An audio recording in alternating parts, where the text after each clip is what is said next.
Cam Newton's got to go up in there, and he's got to accomplish and establish something that Jarrett Stidham, believe it or not, has already established. And that's a chemistry with these players simply because he has been there before. Is it a daunting task for Cam Newton? Hell no, it shouldn't be. But nevertheless, we have to take into account the fact that when you're going to some place that's new, there's a chemistry that has to be developed. And I don't care how great you are. I have never, ever, in the history of football, seen a successful quarterback that was successful throwing the football to himself. Guys got to run the right routes. Guys got to catch the passes. Guys got to get themselves open before they, in the midst of doing all of that.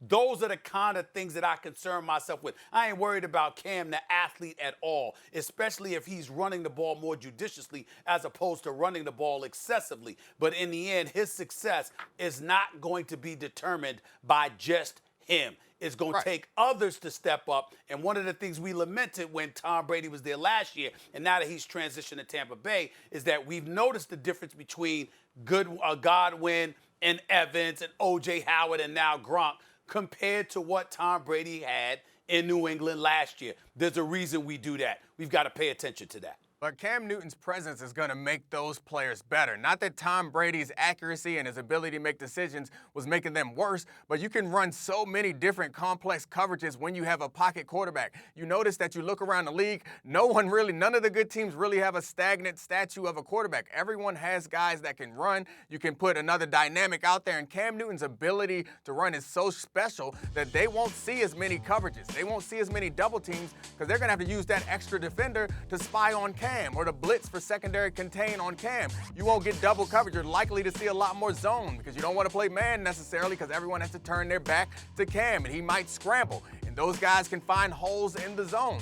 They do zone reads or RPOs. That stuff is run pass options. That stuff is going to attract the defense and make it so much easier for those guys to get open. Understand that Cam may not have the accuracy that Tom Brady had, but guys are going to be more open because of the threat that Cam has. And I understand what you're saying about him needing to build chemistry and putting out a video that's about him and how hungry he is and how great he is doesn't necessarily jive with the team aspect. But that's not something, I guess the difference between Cam and everyone else in the league, they're thinking those things. And they may be saying those things while they're working out alone, but they didn't put out the video. So maybe putting out the video was a mistake, but it let me know. And I think it let a lot of his teammates are motivated to have him there. I can't imagine walking, no disrespect to Jarrett Stidham or Brian Hoyer, but I can't imagine walking into the huddle and looking at Brian Hoyer or Jarrett Stidham and feeling as confident and fired up and excited as I would if I walked into a huddle and Cam Newton was in there talking that talk about Lions and how he's a killer and he's going to roar on everybody.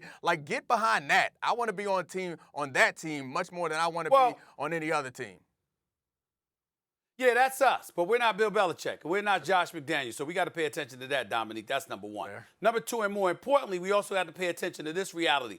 You might have defenses who want him to throw the football and will encourage him to throw the football because they believe he's more of a threat running it than he is throwing it. And so when we have that mentality that some defenses may have, that's what makes all of this interesting. It's really nice to see, his physique. He's in phenomenal shape. He seems absolutely healthy. All of that is great. Last time we saw him, he was completing 67.9% of his passes in those first 8 games in Carolina with Norv Turner as his offensive coordinator in 2018. But it's been a while since he's been throwing a football, and on a professional level, that is. So we've got to keep our eyes on that because you might have teams that literally do everything they can to encourage him to throw the football because, again, we know what he can be as an athlete. We know what he can be as a runner. But in his 9 seasons in the National Football League, he's only completed 60% of his passes or better 3 times. And we got to pay attention to that, too.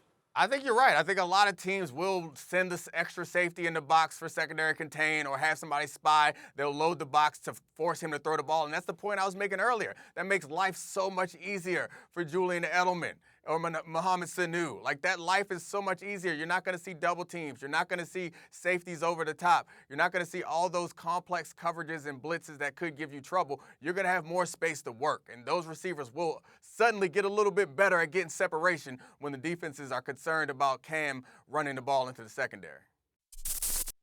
Thank Thanks for watching ESPN on YouTube. For live streaming sports and premium content, subscribe to ESPN+.